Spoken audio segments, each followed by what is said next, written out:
हमारा जो क्वेश्चन है ये कई बार आया हुआ है 2020 में, 2022 में, 2023 में और 2025 में आया हुआ क्वेश्चन है। हो सकता है कि एग्जाम में आ जाए। अगर इस तरह का क्वेश्चन है तो हो सकता है बदल करके नंबर दे दे, लेकिन एग्जाम में आ सकता है। इंपॉर्टेंट है। क्या कर रहा है? एक प्रकाश स्तंभ है, तो एक ऐसे कोई आप बल्ब जल रहा है, ऐसे समझ जाइए। कोई क्या है, ऐसे बल्ब जल रहा है। एक प्रकाश स्तंभ है। क्या एक प्रकाश स्तंभ है? और उसके शिखर से देखने पर समुद्र के दो जहाजों का अनुमान कोण। अब वहां से जहाज देख रहा है, यानी सबसे ऊपरी सिरे पर है, ऊपर से नीचे देख रहा है। दो जहाज है, एक यहाँ मान लीजिए और एक यहाँ है। दो जहाज देख रहा है जिनका अनुमान कोण 30 और 45 है। जिसका अनुमान कोण कितना है? 30 और 45 है। तो हमने बताया था आपको कि जैसे जैसे वो पास आता है कोण का मान बढ़ता जाता है। तो 45 ए होगा, यानी ये वाला कितना हो जाएगा? 45 हो जाएगा। और ये वाला कितना हो जाएगा? 30 हो जाएगा। ठीक है। एक का 30 है अनुमान और एक का कितना है? 45 है अनुमान। तो 45 अनुमान तो उन्नयन 45 हो जाएगा। जिसका अनुमान 30 है उसका उन्नयन कितना हो जाएगा? 30 हो जाएगा। और प्रकाश स्तंभ के एक ही और एक जहाज दूसरे के ठीक 50 मीटर की दूरी पर। अगर एक जहाज यहाँ है, एक जहाज वहां है, इनके जो बीच की दूरी है वो कितना है? 50 मीटर है। तो कह रहा है प्रकाश स्तंभ की ऊंचाई बताइए। क्या बताना हमको? प्रकाश स्तंभ की ऊंचाई बताना है। देखिए, यानी हमको यच बताना यहाँ पर। ठीक है, ऐसे लिखेंगे। अब हम नाम दे दीजिए ए, बी, सी और डी। यहाँ लिखिए माना प्रकाश स्तंभ की ऊंचाई कितना? H metre. ठीक है। अब क्या हो जाएगा? ऊंचाई एच मीटर हो गया। त्रिभुज ए बी सी में, संपूर्ण त्रिभुज ए बी सी में, तो क्या हो जाएगा इसमें? लंब बटे आधार। ये भी नहीं पता हमें। लंब बटे क्या हो जाएगा? आधार हो जाएगा। यानी कि लंब बटे आधार में देखिए, लंब क्या आपका, ऐसे लिख दीजिए tan 45 अंश बराबर लंब बटे क्या हो जाएगा आपका? आधार। इसका मान 1 होता है। क्यों? 1 बटे 1 लिख सकते हैं। ए बी का मान एच और बी सी का मान क्या है? एक्स हो गया। तिरछा क्या कर लो? गुणा कर लो। तो एक्स बराबर क्या हो जाएगा? एच। एक्स बराबर कितना हो जाएगा? एच। अभी काम लगेगा आगे। पुनः त्रिभुज ए बी डी में, ठीक है, क्या हो जाएगा आपका? tan 30 अंश बराबर लंब क्या आपका? वही ए बी, लेकिन आधार आपका 2 है। अब की बार आधार क्या है? क्योंकि पूरा ए बी डी में है ना, ये पूरा आधार होगा। यानी आधार पे आप लिखिएगा B C plus C D. 30 अंश का मान कितना होता है? 1 बटा करड़ी में 3 बराबर ए बी का मान कितना है? एच है। बी सी का मान कितना है? एक्स प्लस सी डी का मान कितना है? 50 है। उसके बाद क्या करेंगे? क्रॉस मल्टीप्लाई कर देंगे। क्या कर देंगे? क्रॉस मल्टीप्लाई कर देंगे। तो फिर क्या हो जाएगा? यहाँ पर देखिएगा ध्यान से, ये हो जाएगा आपका करड़ी में 3 एच और क्या हो जाएगा? एक्स प्लस 50 हो जाएगा।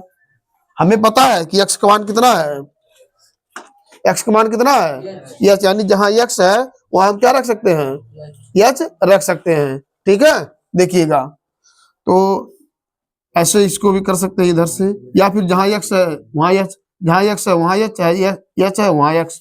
ठीक है, आप देखिएगा। तो ऐसे हो जाएगा करड़ी में 3 एच बराबर जहां एक्स वहां क्या रख दो? एच प्लस क्या हो जाएगा? 50।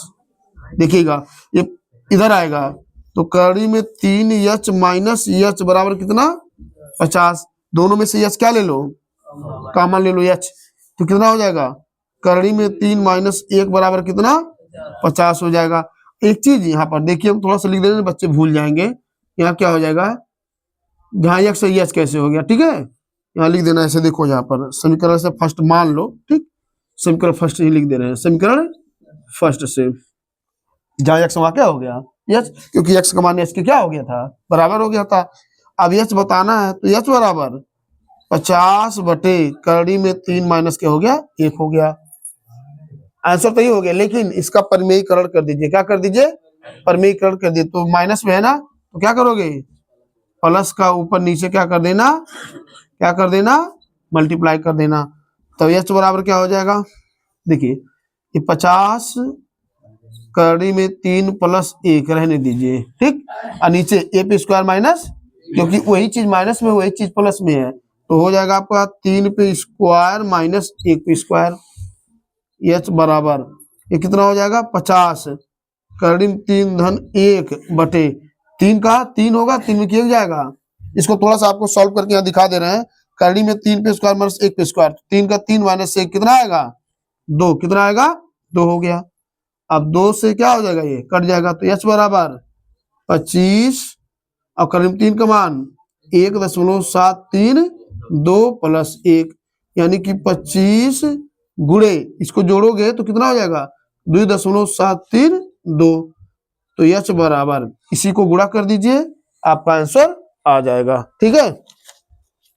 इसका आंसर आया हुआ है आपका 68.3, कितना, 68.3 मीटर। यही क्या हो गया, आपका आंसर हो गया, यानी आज प्रकाश स्तंभ की ऊंचाई हो गई। नोट कर लीजिए इसको, बहुत ही महत्वपूर्ण क्वेश्चन है। ओके,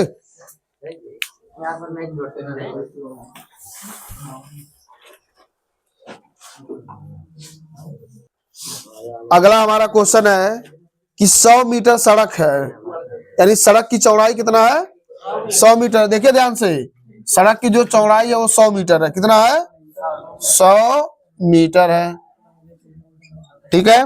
और समान ऊंचाई के 2 खंबे स्थित है, एक पोल इधर लगा हुआ है समान ऊंचाई का, और एक पोल इधर लगा हुआ है समान, दोनों की ऊंचाई क्या है, समान, यानी ए भी एच है और ए भी एच है। अब देखिए पुनः फिर क्या कह रहा है, सड़क पर स्थित किसी बिंदु से स्तंभ के बीच का एक का उन्नयन कोण 60 है, यानी एक का कितना है, 60 है, इसे मान लीजिए ये 60 हो जाएगा, कितना, तो है जो बचा वो क्या हो जाएगा आपका 30 हो जाएगा, कितना, 30 कह रहा है, 30 है तभी तो दूर है, 60 है तो पास है। अब बताओ अगर इसको हम x मानेंगे, मान लीजिए अगर इसको हम क्या मान लिए, x मानेंगे यहां तक, तो इसको क्या मानेंगे, बोलो, 100 माइनस एक्स मानेंगे। 100 माइनस एक्स क्यों मानेंगे, क्योंकि पूरा क्या है, 100 है, अगर उसमें से x निकल जाएगा तो कितना बचेगा, 100 में से x है तो बचेगा। ऐसे मान लो कि पूरा 100 है, 10 हो गया तो कितना होगा, 90 होगा, तभी तो लिखे 100 माइनस एक्स। अगर इतना आप मान लेंगे, इतना समझ गए होंगे, तब सवाल आप अच्छे से लगा लेंगे, अन्यथा आप सवाल नहीं लगा पाएंगे, ठीक है। अब देखिए क्या होगा, तो कह रहा है कि इसमें प्रकाश स्तंभ की ऊंचाई ज्ञात कीजिए, प्रकाश स्तंभ कह रहे हैं, खंबे की ऊंचाई ज्ञात कीजिए और बिंदु की स्थित प्रत्येक स्तंभ की ऊंचाई ज्ञात करना है। अब देखिए, यानी कि हमें एच का मान बताना है, चलिए देखते हैं, एक्स का भी बताते हैं। माना खंबे की ऊंचाई कितना, एच मीटर, हो गया। इसका नाम दे दीजिए ए बी सी डी और ई, समकोण त्रिभुज, समकोण त्रिभुज क्या, ए बी सी में क्या हो जाएगा, बोलिए, tan 60 अंश बराबर लंब बटा आधार, यानी एच बटे एक्स लिख सकते हैं कि नहीं लिख सकते हैं, लंब वही आधार, इसके लिए यही है। 30 अंश का मान कितना होता है, 60 अंश का मान करीब 3/1, क्यों, एच बटे क्या हो जाएगा, एक्स, तिरछा क्या कर लो, तो एच बराबर हो जाएगा करड़ी में 3 एक्स, इसको समकर क्या बना लो, फर्स्ट, एक हो गया। देखिएगा पुनः त्रिभुज सी डी ई में, समकोण त्रिभुज सी डी ई में, तो क्या हो जाएगा, tan 30 अंश बराबर लंब बटे आधार, आधार उसके लिए क्या है, 100 माइनस एक्स होगा। 30 अंश का मान कितना होता है, 1 बटा करड़ी में 3 बराबर एच बटे 100 माइनस एक्स, तीसरा क्या कर दो, गुणा कर दो, तो कितना हो जाएगा, 100 माइनस एक्स बराबर करड़ी में 3 एच हो जाएगा। एक चीज ध्यान देना, हमें एच का मान पता है, एक चीज ध्यान देना, समीकरण फर्स्ट में हमें एच का मान पता है ना, तो यहाँ लिख दीजिएगा थोड़ा सा। समीकरण फर्स्ट से क्या होगा, समीकरण फर्स्ट 100 माइनस एक्स बराबर करड़ी में 3 क्यों गुड़े एक्स का मान कितना हो जाएगा, करड़ी में 3 एक्स हो जाएगा। यानी कि 100 माइनस एक्स बराबर 3 एक्स होगा कि नहीं होगा, क्योंकि करड़ी में 3 पूरा 3 एक एक्स है, 3 एक्स हो जाएगा। अब ए एक्स माइनस में है तो उधर जाएगा क्या होगा, देखिए ये एक्स माइनस में है उधर जाएगा क्या होगा, तो कहने का मतलब ऐसे हो जाएगा 4x बराबर, चलो एक स्टेप लगा दें तो भूल जाओगे यहीं आकर के, 100 बराबर 3x धन x, यानी 4x बराबर कितना 100। तब क्या होगा फिर x बराबर नहीं तो 4x बराबर 100, तो x बराबर 100 बटा 4 कितना आया 25 आया, कितना आया 25, ठीक है 25 मीटर। अब देखिएगा इतना अगर 25 हो गया, यही समझ लो पूरा कितना था 100 मीटर, अगर इतना क्या आ गया 25 आ गया, तो ये क्या होगा 100 माइनस 25 कितना आएगा 75 आ गया, ठीक है। और खंबे की ऊंचाई बताना है, खंबे की ऊंचाई बताना है, क्या माने थे एच बराबर 3x, एच बराबर 3x, यानी करड़ी में 3 गुणे x का मान कितना आया है 25, यानी 25 करड़ी में 3, यही खंबे की क्या हो गई ऊंचाई हो गई। या फिर इसको लिख दो, या फिर 25 गुणे 1.73 2 से गुणा कर दो, ये क्या हो जाएगा आपका आंसर हो जाएगा, कितना आंसर हो जाएगा, नोट कर लीजिए, ये भी सही है और ये भी सही है। रुक दो, देखिए अगला क्वेश्चन हमारा है, कह रहे पेंडस्टल है जिसके ऊपर एक मूर्ति लगी हुई है, तो देखिए पेंडस्टल है और इसके ऊपर एक मूर्ति लगी हुई है, उसके बाद कह रहा है कि मूर्ति की जो लंबाई है 1.6 मीटर है, अब भूमि पर कोई बिंदु है, वहां से जब मूर्ति के शिखर को देख रहा है, शिखर को, तब का आंसर बनना है 60, और जब जिस पर मूर्ति खड़ी है जिसको पेंडस्टल हम कहे हैं, उसके जब शिखर को देख रहा है तो कितना, तो कह रहा है इसकी पेंडस्टल की ऊंचाई बताओ, नाम दे दीजिए यहाँ पर कोई ए बी सी, इसको क्या दे दो टी, समकोण पहले से लिख दो, पेंडस्टल की ऊंचाई कितना h मीटर, समकोण त्रिभुज ए बी सी में, ए बी सी में, तो यहाँ ए बी सी वाला वैल्यू क्या है 45 है ना, क्या लिख दीजिए tan 45 अंश बराबर लंब बटे, यानी ए सी बटे ए बी, इसका मान 1/1 होता है, क्यों ए सी मान एच, ए बी मान एक्स, यानी एच बराबर क्या हो जाए एक्स, एच बराबर कितना हो गया एक्स, इस समीकरण क्या हो गया फर्स्ट। पुनः त्रिभुज ए बी डी में, ए बी डी में यहाँ हो जाएगा आपका tan 60, क्यों, क्योंकि अब यहाँ शिखर को देख रहे हैं, इसको छोड़िए समझ लीजिए नहीं है, समझ नहीं है 60 बराबर आपका क्या हो जाएगा, यहाँ पर उसका जो लंब है ए सी प्लस क्या होगा ए सी प्लस सी डी होगा बटे, और आधार क्या होगा एक्स ही होगा, इतना कन्फर्म हो गया ना। उसके बाद देखिए इसका मान कितना होता है, करड़ी में 3/1 बराबर ए सी मान कितना है एच, कितना एच, सी डी का 1.6 मीटर है ना, सी डी देखो यही है ना सी डी, अब बटे क्या हो गया एक्स, तिरछा क्या कर लो, कैसे हो जाएगा एच धन 1.6 इधर और करड़ी में 3x उधर हो गया, ठीक है।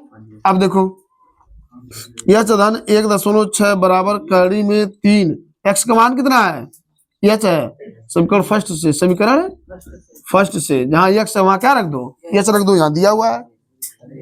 अब देखिए एच प्लस में उधर जाएगा क्या होगा माइनस में, तो ऐसे हो जाएगा 1.6 या फिर ऐसे कर सकते हैं आप, कड़ी में 3h माइनस h बराबर 1.6। कड़ी में 3 क्या ले लो, नहीं h क्या ले लो कॉमन, तो कड़ी में 3 माइनस 1 बराबर 1.6 हो गया। तो h बराबर ये बटे में जाएगा ना, 1.6 बटे कड़ी में 3 और माइनस 1 हो गया।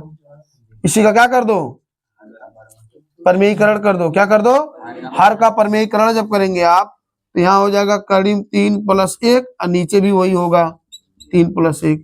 अब देखिए ये तो मल्टीप्लाई हो जाएगा 1.6 और कड़ी में 3 और प्लस 1 और नीचे वही एक बार बताए थे भी A P square minus B P square, यानी कड़ी में 3 P square minus 1 P square. H बराबर 1.6 कड़ी में 3 प्लस 1 और क्या हो जाएगा 2 हो जाएगा, कितना 2 हो जाएगा। एच बराबर 2 आठे यानी 0.8 और कड़ी में 3 धन 1 मीटर। ये क्या हो गया, पेंडस्टल की ऊंचाई हो गई। क्या हो गई, पेंडस्टल की ऊंचाई हो गई। अब चाहो अगर आप तो कड़ी में 3 का मान रख करके पूरी तरह से सॉल्व कर लो, नहीं तो यही आपका क्या हो जाएगा, आंसर हो जाएगा। क्या हो जाएगा, आंसर हो जाएगा।